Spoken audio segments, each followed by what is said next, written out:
Hello everyone, how are you? I hope you're doing well. You're safe, secured, healthy right now, which is rather more important than studies. So first of all, a very important disclaimer that this video is not different from the last video which I uploaded a couple of minutes ago. The only difference is that was in Hindi language and this one is in complete English language, and this is because lots of our subscribers and students are from South India. So I actually wanted to make the video in English only, the last one only, but it happens that for the students and our subscribers from North India, I'm able to connect more in the Hindi language. So I thought to make separate videos, and each and every student, regardless of the language he or she is comfortable in, is able to benefit from this video. Okay, so all the contents, everything in every point which I have covered in that video will be adequately covered in this video as well. So don't worry, the duration might be short because in that video I talked some specific points with respect to Delhi or some general points which were not actually necessary. So I have cut those points, but all the other points I have adequately covered. So be assured that you will be benefited completely, right? So now let's come to the structure. The first part of the video covers basically whatever happened in the PIL hearing, and I will just briefly go through those particular points. But apart from that also, you can access all those points from the Bar and Bench Twitter handle, that is the official handle, and you can get all the tweets, all the information necessary from Twitter. I will not be going in detail on that particular part because that is not my main focus. My main focus is to give you some essential pointers that you can use, rather than just saying that be motivated, be positive and study. Rather than those, I am trying to give you some specific pointers which you can implement in day-to-day studies and ensure results. Second part, if someone feels that what happens by saying that study, what happens, and saying is easier, telling things are easier than actually doing. I know that, I accept that, but right now our aim, in fact all the faculty's aim, is only to ensure that there is some benefit on your part. We are making these videos to help you. The intention behind all these videos is to ensure that you increase your studies by 5 to 10%, because we all know, we accept that there is some uncertainty, there is some negativity going on in our minds regarding our exams and the overall situation the entire world is going through right now. So please understand, the focus is only to ensure someone benefits from it. So even if one student benefits from this video, I think my purpose would be fulfilled, right? So if you don't, if you're not able to connect with me, then just don't spread negativity on that part, that by commenting or doing anything like that. Okay, so structure is clear and my intention is clear, that what I am able to I want to achieve from this video. Now let's come to the discussion part. So first of all, there was a discussion with respect to opt-out in the PIL hearing.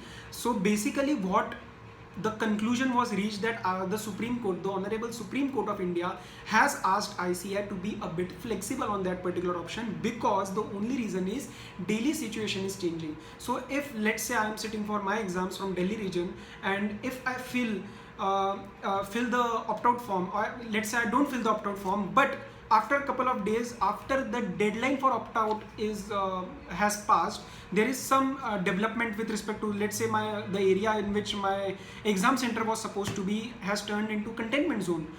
So I would not be able to give exams in that particular area, right? So what Supreme Court has asked ICI is to be a bit flexible on this part and provide this opt-out option till the end of this the entire time period before the exam start, so that a student can we can say that in a better way he can assess the situation and decide about the opting out or not. So that particular thing was one of the important issues taken up in today's hearing. Next hearing is on 2nd July. Another issue which was raised was with respect to exam center. So it might be the case that if the particular center in which the student has ticked the has chose the the particular area as an exam center, and it is not it is not available due to some changes in the surrounding areas and due to this COVID zones, then he or she can change the exam center to the any nearby center. But more clarity is expected from ICI with respect to this issue, and if still he or she doesn't have any exam center nearby, then the student might be shifted to the November attempt, right? So I think points are clear, but all certainty, the entire certainty with respect to this, and some concrete notification is expected by ICI, and next hearing is on 2nd July. So post 2nd July, on around 3rd or 4th July, we may get some more concrete notifications from ICAI side. Okay, so this was one of the major issues. Secondly, Supreme Court told that students who are not able to attend the exams, regardless of the fact that they are actually filling out the opt-out form, should be considered as opt-out and they are able to give the November exams. Again, but ICAI will clarify on this point also. Another part was with respect to the group-wise discussion. Let's say you go to the center, you give 2 papers, and in between the second and third paper there is some issue, you are not able to give the remaining exams, then you will have to give the whole group again in November attempt. I personally don't think there would be any flexibility on this point.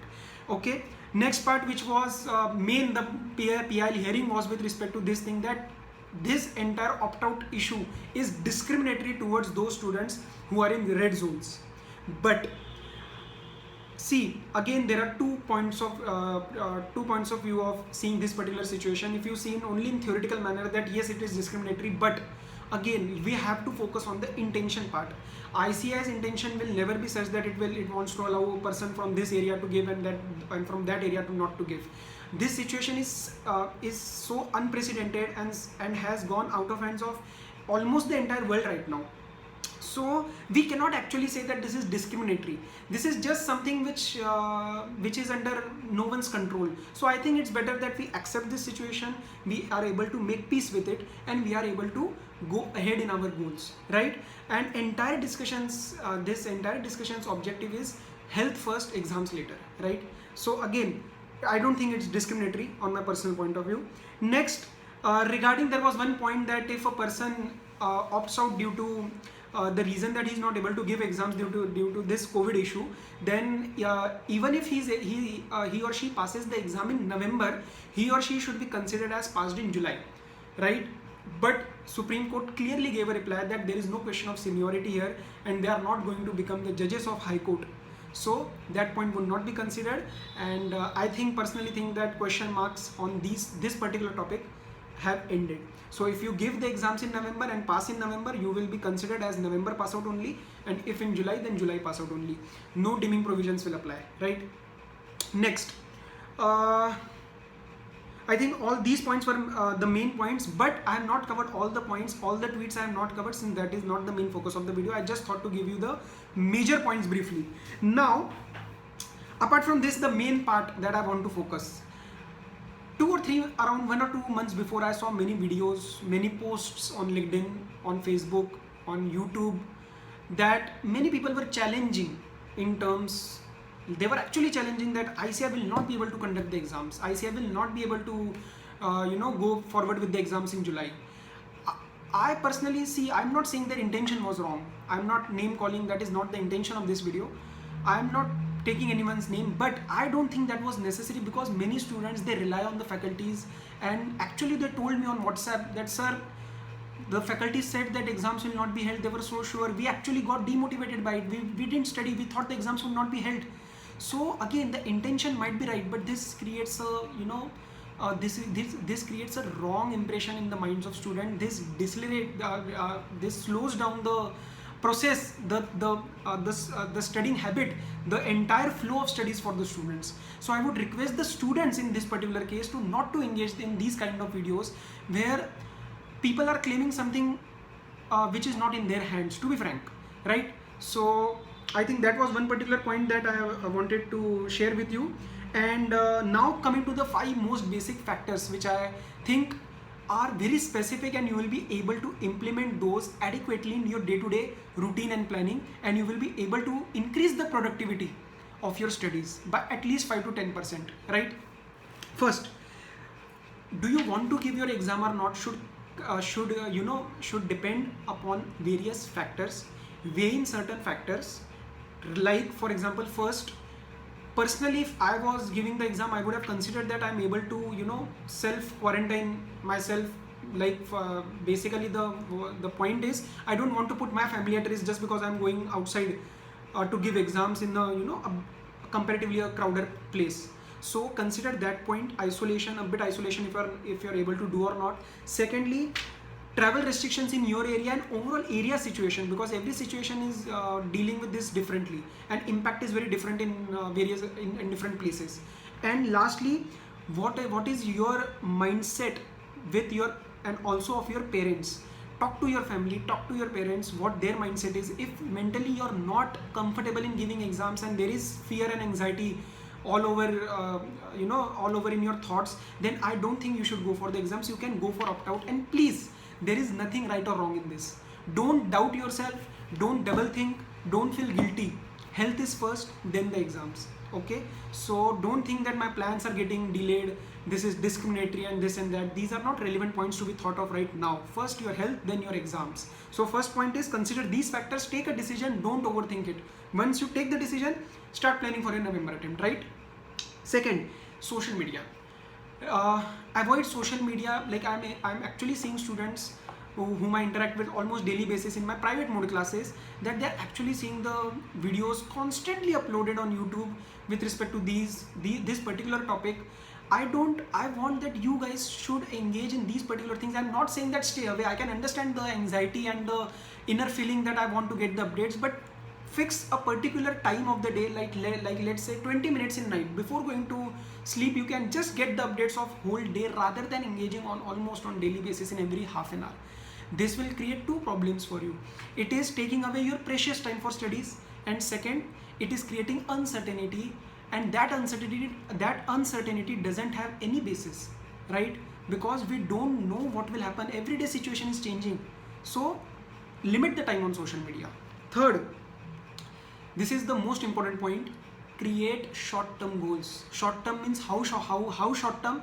Create goals for 4 days, 5 days, 6 days. Everyday situation is changing. I don't want you to prepare plans for 2 months, 3 months. After this I will do this, I will do that. Create the plans for 2 or 3 days. I have to achieve these particular topics. Bifurcate the syllabus in topics. I will achieve these topics. I will achieve these topics by this day and this day. Once you tick mark those topics, paste it on your board and tick mark those topics, and those tick marks will give you the required motivation for studying. So short term planning is essential rather than 1 month or 2 months planning, right? Next, some part of the day. And what I mean by some part, like half an hour, do something like, for example, play games with your family. This actually creates it creates a positive energy inside you. Or watch some good shows, like for example Suits, or all kinds of shows exist from which one person can gain motivation in a very different manner. Rather than listening to all these things, rather than going through the YouTube, you can actually watch these shows also, and this will create some motivation and some positive energy and can be a mood changer. It is extremely necessary for right now for you guys. Okay. And fifth, acceptance of the fact that there will not be any certainty, at least for some months right now. Even during giving your during the time when you will be giving your second exam, there will be some uncertainty that what if situation changes tomorrow and if I'm not able to give my third exam. That ICAI has acknowledged this, Supreme Court has acknowledged this, everyone is acknowledging this. So accept that, make peace with these thoughts, and understand that this will be the situation and I'm not alone in this. Entire world is going on right now. Not only you, not only Indians, entire world is going through this right now. So once you accept the fact that there will be uncertainty, I think your 50% mind will be cleared that okay, this is going to be the situation. I'm not going to grumble about it. I'm going to accept it. I'm going to give my best. I'm going to achieve my results. That is the focus we require right now. And as CA students, we can. Apart from this also, I tried my level best to give all those points. And apart from this also, if you want, I am completely available for each and every student. If you wish, you can contact me. I'm providing the details in the description of this video, and you can I'm just a WhatsApp or a mail away, and you can call me also, but after deciding a common time. So don't worry, I'm there for you, and if you want, you can contact me. Just focus on short-term goals, study well, be happy. I know it's easier said than done, but if you try to implement even 5-10%, you are successful than others, right? So I hope this video was useful, and from next time I will actually try to make one video only in English, but it happens that from connecting point of view it differs. So I hope I was able to connect with you guys also, and this video was useful for you also. Okay, so all the best, study well and study happily. Bye.